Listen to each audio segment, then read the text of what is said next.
Nadhim Zahawi, the vaccines minister and seemingly Boris Johnson's go-to guy to promote whatever twaddle he wants broadcasting on the day's news programmes, has said that an October firebreak, another lockdown in other words, might be needed if the vaccine booster rollout is not done well. As ever with Zahawi, you have to read between the lines. The booster rollout, as with the vaccine rollout, is being overseen by the NHS. So guess who's going to cop the blame?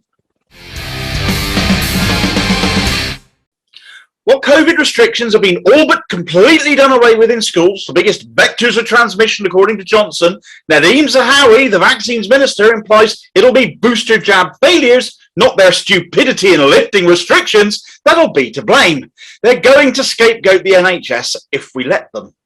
Now, it should be said the Department of Education, led by former fireguard salesman and professional stupid boy Gavin Williamson, have said this isn't true, that they are not planning a firebreak around the October half-term. But given it's the Tories we're talking about here, I'd read that as needing a firebreak at some other point in October, probably sooner than that. I'll give it 4 weeks after schools have reopened fully, as they will have by the end of this week. We have had over the course of this pandemic a need to wear masks, a need to social distance, a need for contact tracing, a need for isolation, a need to support families at home from work and from school to reduce the spread of the virus, an acknowledgement eventually that this virus is in fact airborne, a need for those whose health makes them particularly vulnerable to shield, and of course the vaccine rollout. Yet what we have now is a return to the point before we acknowledged the airborne transmissibility of this virus. We're back to hand washing, of catching coughs and sneezes. Shielding went ages ago. Support to stay at home from work ends at the end of this month. Families are being threatened with all sorts to coerce their children back to school, despite no need for masks anymore, no contact tracing, no bubbles, no social distancing. At this moment in time, still no news on vaccinations for the kids from the government. Absolutely nothing.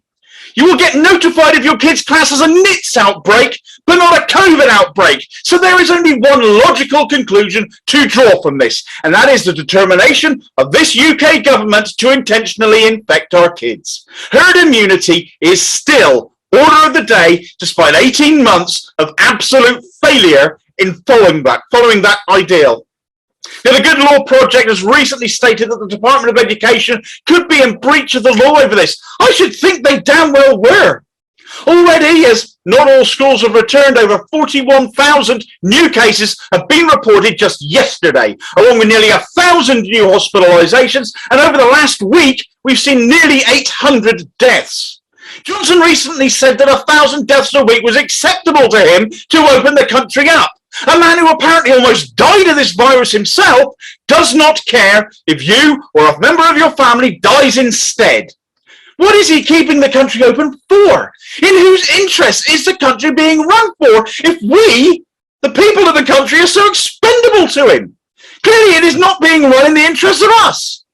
Now, the danger with continuing on this self-destructive path is that people will get fed up with it. They're already fed up with it. Already on social media today, the voices saying, we won't do it, no more lockdowns, we must resist this, we must disobey, are getting louder and louder, and they're trending today. Cheered on, as always, typically by the odious far-right blue-tick mouthpieces that always seem to get involved and get off on such behaviour.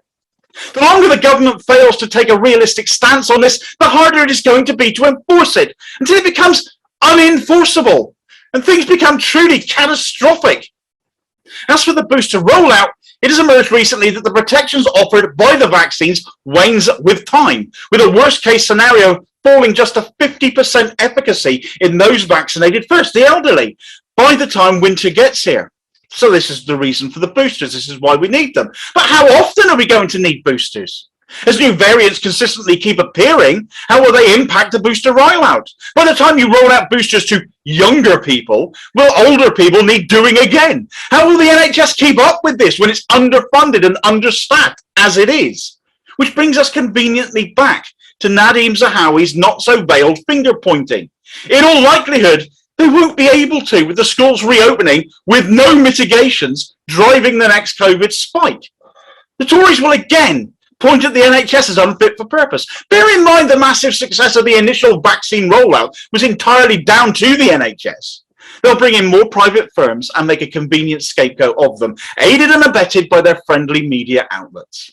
We're facing another COVID lockdown. It'll be driven by the schools having reopened with little to no mitigations worth their salt. Hand washing is not enough.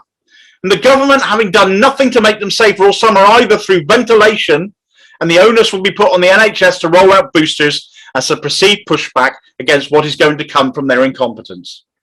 Vaccination on its own without other mitigations isn't enough, especially when vaccinations are still not happening in school-aged children in this country as they are in other parts of the world. The NHS is being set up. Don't fall for it.